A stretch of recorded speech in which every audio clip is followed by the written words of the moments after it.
So whenever you want, you can start with the introduction. Okay, so we start. Selon le processus de Kimberley, 99% des diamants aujourd'hui dans le commerce international sont des diamants supposés être propres, des diamants exemptés de conflits.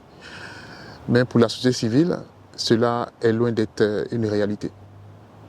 Because where the diamonds are mined, what we see there is only poverty and trouble. And yet where the diamonds go, we see wealth and opulence.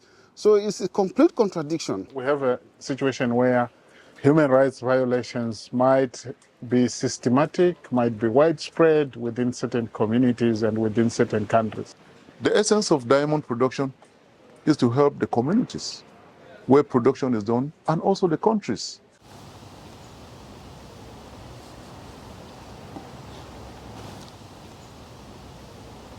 Je suis Michel Yoboué, le coordonnateur de la coalition de la société civile du processus de Kimberley. My name is Shamiso Mtisi from ZELA, Zimbabwe Environmental Law Association. Abu Brahma is my name. I am coming from Sierra Leone and a member of the Civil Society Coalition. My name is Jav Bamenjo. I work for an organization in Cameroon called Relufa. My name is Robert Letsaji. I come from Botswana. I work for an organization called Botswana Watch. Je m'appelle Jimmy Amouli, je travaille pour le Sénadep.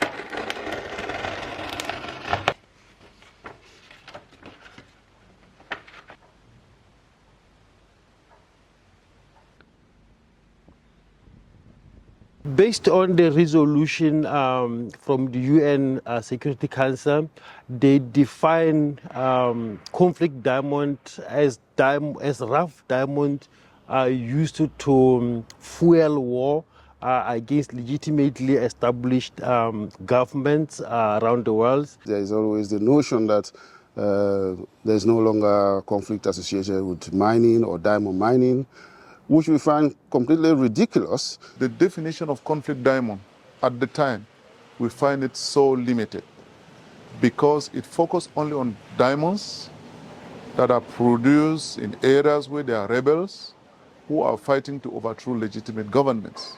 However, there are other issues: human rights violations, labor issues, child labor, and so on and so forth. In the sector, a lot of communities are suffering harm as a result of violence perpetrated by private security guards, violence perpetrated by mercenaries in different parts of Africa who are also using diamonds to fuel their activities. And some are even involved in terrorism. So that is a major problem. We also have cases where the mining companies themselves are also perpetrating cases of violence and also cases of displacement of local communities. In my country, Sierra Leone, we know that diamond mining, especially in Kwedu, by the Kwedu Limited, has been really problematic and troublesome for communities. Communities have had to lose their land, they have had to lose their houses, their homes. I mean, resettlement has been a real problem, and several people have been shot dead by security forces that are protecting the mining company at the expense of the communities. Dans plusieurs pays, notamment en Tanzanie, en Afrique du Sud et en RDC, certaines installations, donc les installations de compagnies, parfois, quand elles ne sont pas bien contrôlées et entretenues, elles cèdent et les déchets qui sont stockés généralement dans des réservoirs se déversent dans les rivières, dans les lacs et causent des pollutions énormes et perturbent même la vie au niveau des communautés. Comme en RDC sur la rivière Kasaï, où on a compté plus de 400 personnes qui ont été décédées et puis des cas de maladies graves.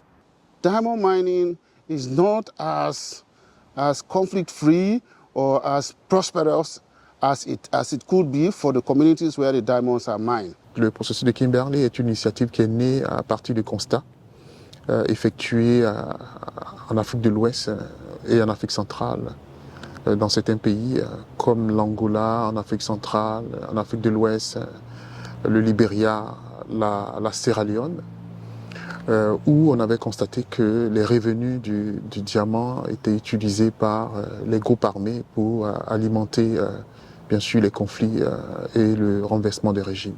Le processus de Kimberley est né en 2003, donc cela fait déjà 20 ans que le processus existe, et il est constitué c'est un groupe, disons, tripartite.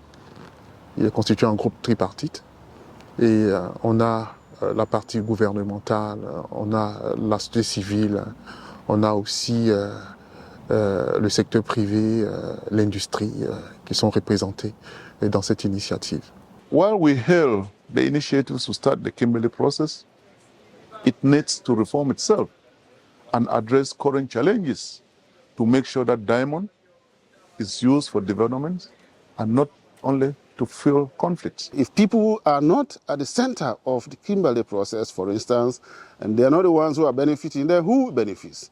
Then obviously our diamonds could better remain under the ground. Donc depuis plusieurs années en RDC, l'exploitation de diamants s'est fait, mais malheureusement les communautés qui vivent tout autour où l'activité se tient, en tout cas demeurent dans la pauvreté la plus extrême. There are so many gaps that are still existing.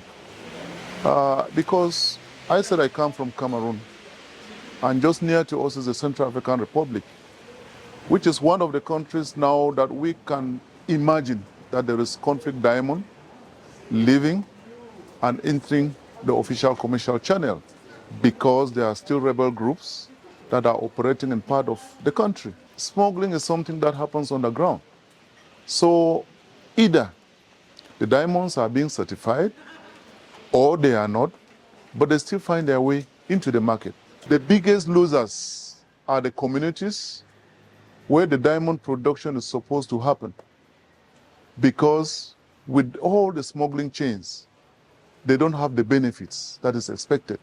Les diamants sont en réalité une ressource et les diamants devraient pouvoir permettre d'améliorer les conditions de vie des communautés ou des pays dans lesquels ces diamants sont produits. There has to be a rethinking of how diamonds could be mined or traded in a way that everybody gets a share of it. So development becomes generic for everybody, where the diamonds come from and where it is going. So for all, that's what we are trying to promote.